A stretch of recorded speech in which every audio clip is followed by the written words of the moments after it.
The Whistler.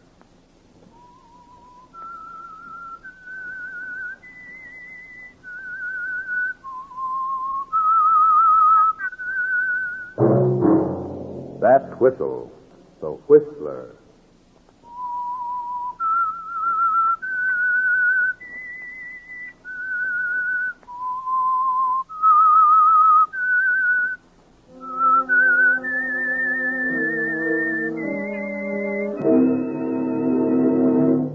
I am the Whistler, and I know many things, for I walk by night. I know many strange tales hidden in the hearts of men and women who have stepped into the shadows. Yes, I know the nameless terrors of which they dare not speak.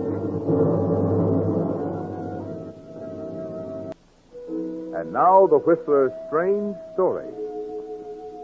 The Choice.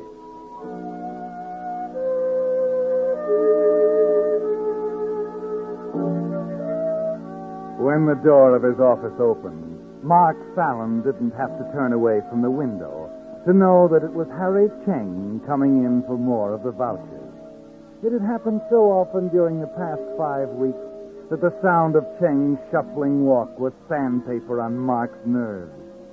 So instead of turning, he sat for a moment, looking out through the gold lettering that spelled Wu Feng Importing Company on the window, looking down onto Grant Avenue, where they were putting up the first decorations for the Chinese New Year celebration. Then, when he was sure he had enough control to make his approach seem casual, he idly swung in his chair and faced the little bookkeeper. Oh, hello, Chang. You back again? Yes. Mr. Wu said I could check some items on one of the files. If it's all right with you? Sure. Mr. Wu's orders. I'm only the office manager here. But I'm afraid Sammers is locked up for the night. Then perhaps you'd rather I waited till morning. No, makes no difference to me. I'll get Samuel. Sammy, bring in the keys, will you? Harry Cheng wants to get something out of the files. Yeah. He'll be right in. Thank you. Forget it. By the way, how's your research coming? Research? Oh, sorry. Maybe I shouldn't have said anything. But everybody knows you're going through the files systematically, and everybody knows why. My brother didn't steal that money from the company, Mr. Fallon. If I can find the evidence that will get him out. Yeah, sure, I know. Only the jury said he was guilty, Cheng. Oh, come on in, Samuel. Yeah. Oh, hello, Cheng. More files? If you please. Oh, sure. Let me see now. You want the Carter file. How did you know that, Mr. Samuel? Samuel's just happened to notice that the last file you had out was Carson, C-A-R-S, C-A-R-T. Carter'd be next. Yeah, that's it. Unless you're taking a skipping around the alphabet. I didn't think of skipping around. But perhaps it is a good idea, if you don't mind. Huh? Well, no. No, we don't mind. What file do you want? I think I will start on Randall. Randall. Well, sure. Samuel's getting Randall. Yeah, right away. Well, here we are. Will that do it? Yes. Thank you. Thank you both. Good night. Good night, Chang.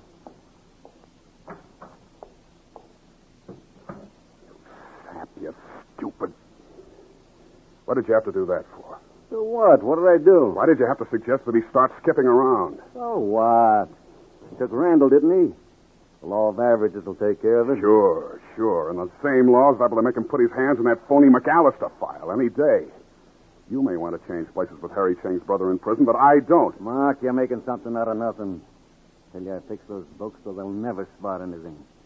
They got by the trial investigation, didn't they? Yeah, but they won't get by Harry Cheng. I'll give you odds on that. Forget the odds. On this deal, nothing will do but a sure thing. Okay, but there's no place to talk about it. Somebody's liable to walk in. Maybe tonight we see. Yeah, tonight. We talk tonight. If we don't want to wind up with a number for a name, we better talk fast.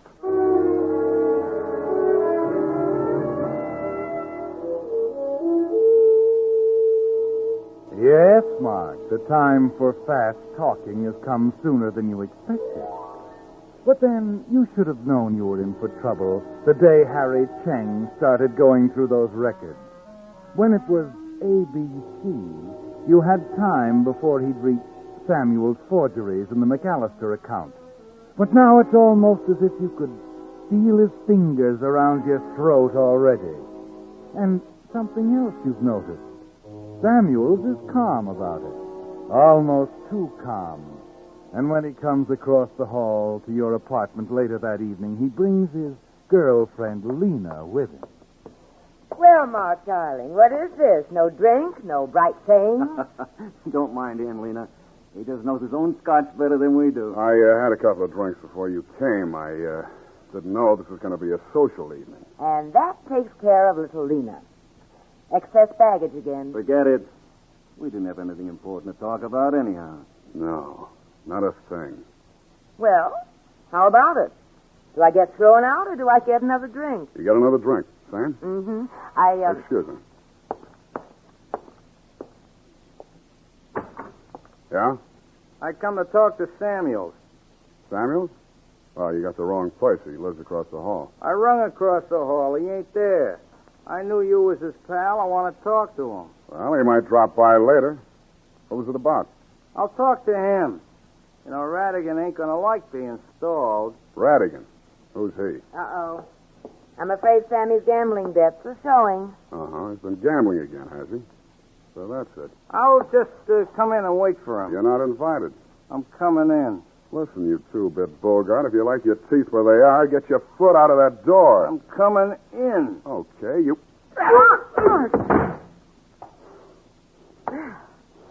Mark, darling. The things I didn't know about you till now. Forget it. Don't you know? I don't want to forget it, Mark. Mark, what is this? What happened? This is it, Samuels. This is too much. Now we got petty mobsters hanging around. Okay, how much did you lose this time? 6,000. But I don't have to answer to you for everything I do. Look, we got enough trouble with Cheng without Radigan snooping around, too. You're going to pay off that debt if it takes every cent you got. But suppose he hasn't got any, Mark. Then he'll get it. And get it quick. This is all very funny, standing around listening to you tell me what I'm going to do, Mark. Yeah? But there's something I've been meaning to tell you. And now's as good a time as any. If Harry Cheng happens to get lucky with those books, do you think I was sap enough to leave them so they'd point at me? Wait a minute. What are you getting at, Samuel? I mean, while I was doing the pen work, it was easy enough to put your okay on every one of the vouchers. And until I decide otherwise, I think you and I better go right on being the very best of friends.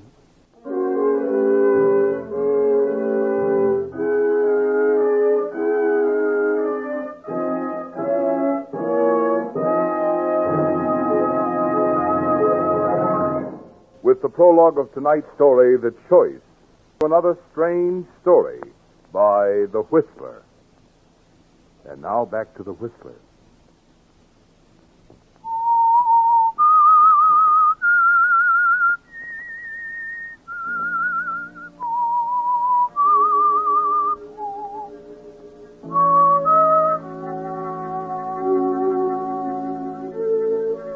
Well, Mark, there it is. The phony McAllister account, the trial, Harry Cheng's game of ABCs, your friend Samuel's happy-go-lucky ways, and your name on every one of the forged vouchers. Yes, you can add it all up, but it's one account you'll have trouble balancing. But at least you're sure of one thing. You've got to see that Harry Cheng never gets to the M file, and you've got to watch Samuel's at the same time. That means you'll need help.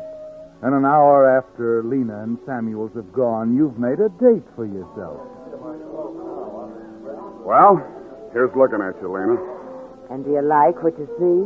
I'm not throwing any rocks, am I? You've been known to. By the way, Lena, you made a remark tonight about Samuel's not being able to pay off that debt to Radigan. Oh. So we're not going to talk business, eh? I'm sorry. Skip it if you want to. I was just curious. Well, of course I wouldn't know Sammy's personal affairs, but... there was the cutest little bracelet I wanted. And then we haven't been going many places lately. Well, we ought to do something about that. You probably could go places with the right guy. And you're the kind of a girl who should have cute little bracelets. Well, tell me more. Oh, it's just that if we were real nice and helpful to each other, Lena, this might be the beginning of a beautiful friendship. You know something, Mark? I'll drink to that.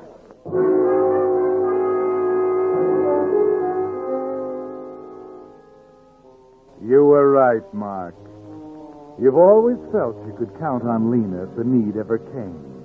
So for the next few days, you're thoughtful and attentive, and you begin to see her part in a plan that's taking shape in your mind. But then something happens, suddenly, that makes you glad you were prepared. It's New Year's. Chinese New Year's, of course. And you're alone in the office when Inspector Morrison of the Chinatown Squad drops in. Well, sit down, won't you, Inspector? What can I do for you? Oh, nothing serious. Wondered how well you knew Harry Cheng. Oh, well, as well as you get to know anybody who works in the same company with you. Uh-huh. Don't know anything about his personal business, huh? Finances and so forth? No. Oh, I wouldn't know about that. What is it? Seems Harry Cheng's been going around Chinatown trying to borrow money. $6,000. 6,000. Yeah. Mean anything to you? No. No, Inspector, it doesn't mean a thing.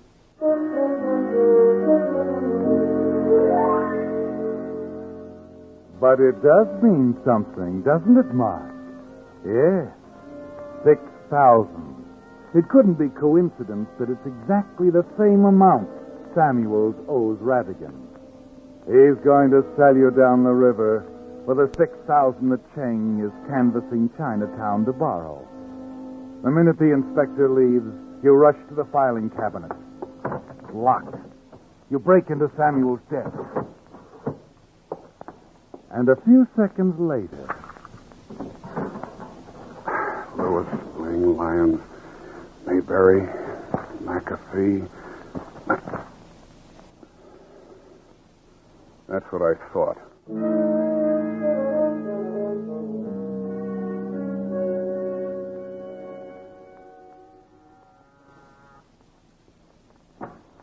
Oh, Mark.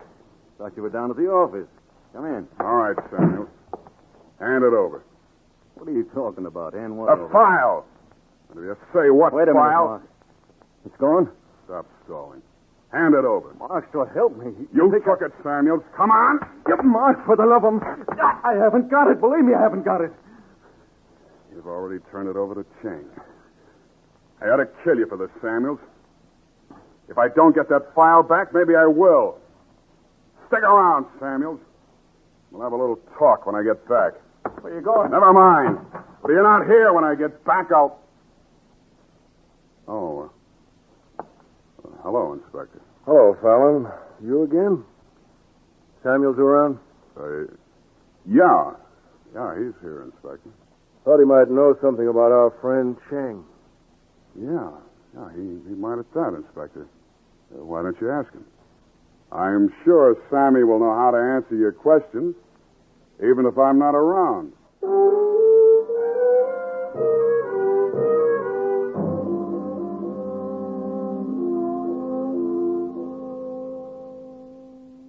This is a surprise, Mr. Fallon.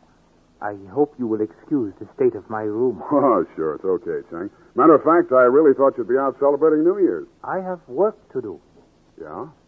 Oh, I see you're still working on the Randall vouchers. You need them at the office? No, not these, Cheng, but I was looking for a few of our other old accounts. I thought you might possibly have them here. The McAllister file, for one. No, I don't have it, Mr. Fallon. So I see. Well, What's that? Firecrackers. Oh, yeah. Almost forgot. The children have been dropping them off the roof of the building across the way. You can see them up there now. Yeah. Say, that's kind of a dangerous place for kids, isn't it? They try to keep them off, but they get up by the fire escape in the rear. Children have no fear of danger. No. I guess they don't. Happy New Year to you, Cheng. See you at the office in the morning.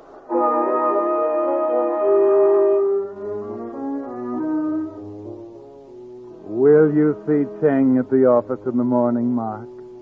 You didn't find the McAllister vouchers, but you found something else as you stood staring at the roof across the way, the sharp noise of the firecrackers popping in your ear.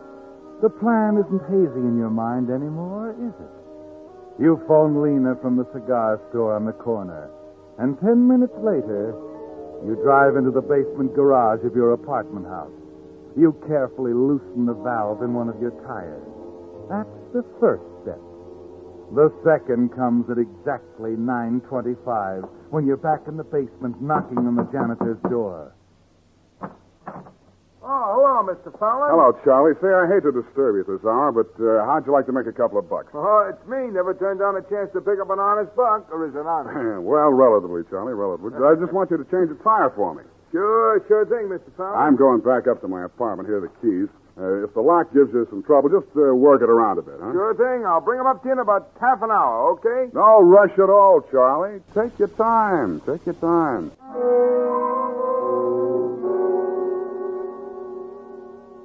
Yes, by all means. Take your time. You're counting on that, aren't you, Mark? About 20 minutes of Charlie's time. 20 minutes in the garage and away from his apartment.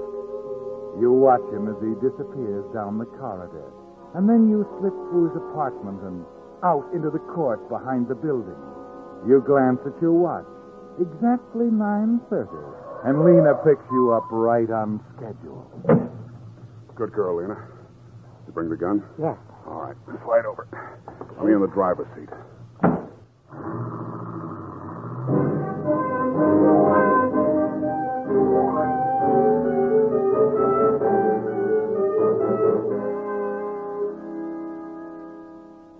Yes, Mark, you're in the driver's seat now, and you're going to make sure you stay there. You head up California Street over the hill and down toward Chinatown. Then, while Lena waits in the car, you thread your way through the crowds on Grant Avenue, more conscious of the cold steel in your pocket than you are of the dancing dragon and the firecrackers and the confetti. You have no trouble locating the fire escape leading to the roof across from Cheng. Then you're looking across the gun sight, across the 30 yards that separate you from the figure bent over the books at the desk. Your grip is steady, and you squeeze the trigger slowly.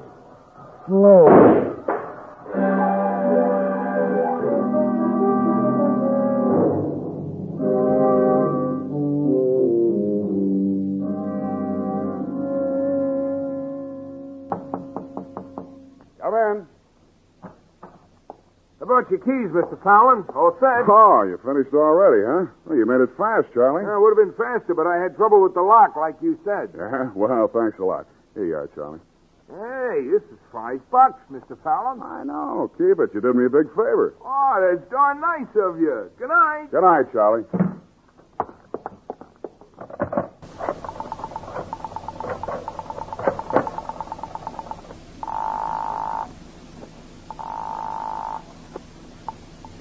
Hello? Lena? Yes. We're in, baby. You just brought back the keys. I didn't go out through the lobby. I didn't go out through the garage. In fact, I didn't go out at all. We're completely in the clear.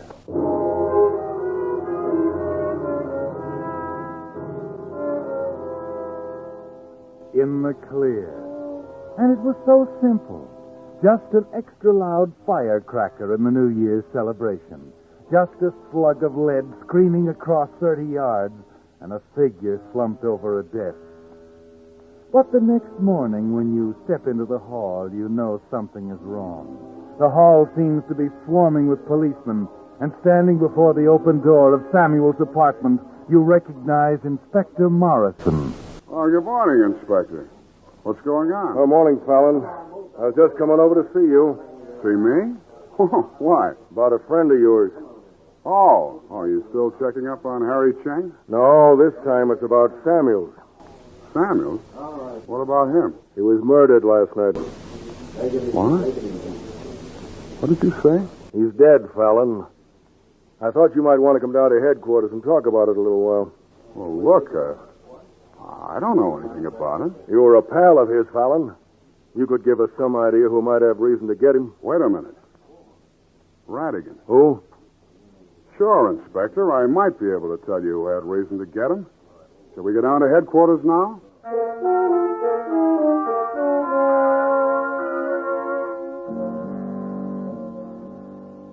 So Samuels is dead, Mark, and suddenly you realize that this has worked out better than you'd hoped. With Samuels out of the way, you've got that sure thing you wanted so long. So naturally, you're more than willing to tell the inspector the whole story of Samuel's gambling debt and the baby-faced hoodlum who was out looking for him. In fact, you're so busy giving the inspector the information he wants that you're entirely unprepared for the question he asks you when you reach the Hall of Justice. Well, that's all very interesting. Well, that reminds me. I came to Samuel's door yesterday, too. What were you two arguing about? Arguing? I guess we were a little sore at each other. I don't even remember what it was about now. I thought you two might have been arguing about this guy, Harry Cheng. Cheng? Well, what's he got to do with it? Suppose we ask him. Yes, Inspector. Send in Harry Cheng. Yes, sir. Cheng. Harry Cheng. Guess I forgot to tell you, Fallon. That's another interesting angle of this case. Seems that somebody tried to bump Cheng off last night, too. Yeah. Oh, come in, Mr. Cheng. Be with you in a minute. Have a seat. Thank you, Inspector. Good morning, Mr. Fallon. Hello, Cheng. I just heard about your accident last night. Your head. Bad? No, it's nothing. Anyhow, as I was saying, Fallon, seems that last night between 9:30 and 10 o'clock, about the same time Samuels was murdered, somebody tried to kill Mr. Cheng. Now, did I remember to ask you where you were at that time last night, Fallon? Well, go on, Fallon. We're listening. That's right, Mark. We're listening. Where were you last night between 9:30 and 10? It's not an easy choice to make, Mark. Your fine alibi with the janitor plants you in your apartment right across the hall from Samuel's and right at the time he was murdered. But there's only one way to prove you were not there, and that's to confess to the attempt on the life of Harry Cheng. That's attempted murder. 1 to 5 years in prison. But isn't that a lot better than murder in the gas chamber? It's up to you, Mark. Name your own poison. Well, how about it, Fallon? I haven't heard you say anything yet. I was out last night. I see. Out. That's not an awfully good start, Fallon. We already checked your apartment house. You didn't leave it all night. Use your head, Inspector. Samuels was my friend. You're not going to sew me up for his murder. I was outside that door for a long time yesterday afternoon, Fallon. I couldn't catch it all, but it seems somebody was going to kill somebody. All right, so maybe I did threaten him. But I tell you, I was out of the apartment when he was killed, and I can prove it. I can show you how I sneaked out of the building without being seen. And I can produce a witness to testify that I was out of the building. Sneaked out, Fallon? Why? Well, Go on. You don't leave me much choice, Inspector, but you might as well have it straight. I was the guy who took the shot at Harry Cheng last night. And if you got the slug, I can produce the gun to match it. Will that convince you? I'd say it was a step in the right direction. Where do we start looking for the gun? You can get it from Lena Merrick, 384 Palmer, apartment 3. But you better break it to her gently, Inspector. I don't think she's going to like the way our beautiful friendship went sour.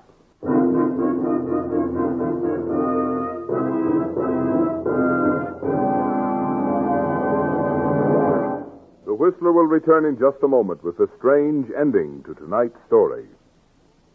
Now, back to the Whistler.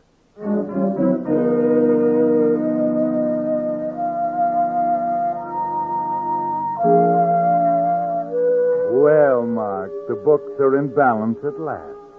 There was really only one choice you could make, wasn't there? Too bad to tear down that beautiful alibi of yours. But it's going to keep you out of the gas chamber. Of course, you wonder if it might have been better just to let Harry Cheng go on with his game of ABC. But it's too late to worry about it. All you can do is dictate your confession to the police stenographer and wait for the inspector to get back from Lena's with the evidence. Come on in, Chang. We'll need you, too. Well, Inspector, was I right? Did you get the gun? Yeah, we got it. And we stopped by Chang's place to pick up some files he had. I think they're going to help clear up a lot of things. I get it. Should have expected that, I suppose. You going to pin that on me, too? That's right. Not that it's going to make any difference. Well, at least I convinced you I wasn't at the apartment, so I couldn't have killed Samuels. Who said Samuels was killed in his apartment, Fallon? What? You see, he went over to Chang's last night to deliver some important files. Samuels was the one sitting in Chang's desk when you fired that shot. And you didn't miss. Okay, Chang. You can take off that phony bandage now.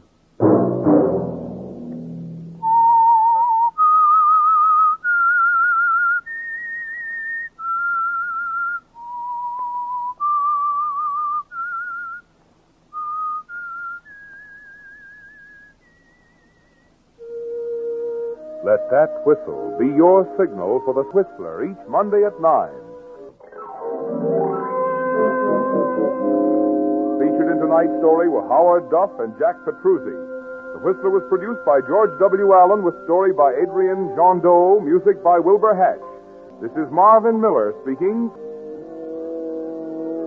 This is CBS, the Columbia Broadcasting System.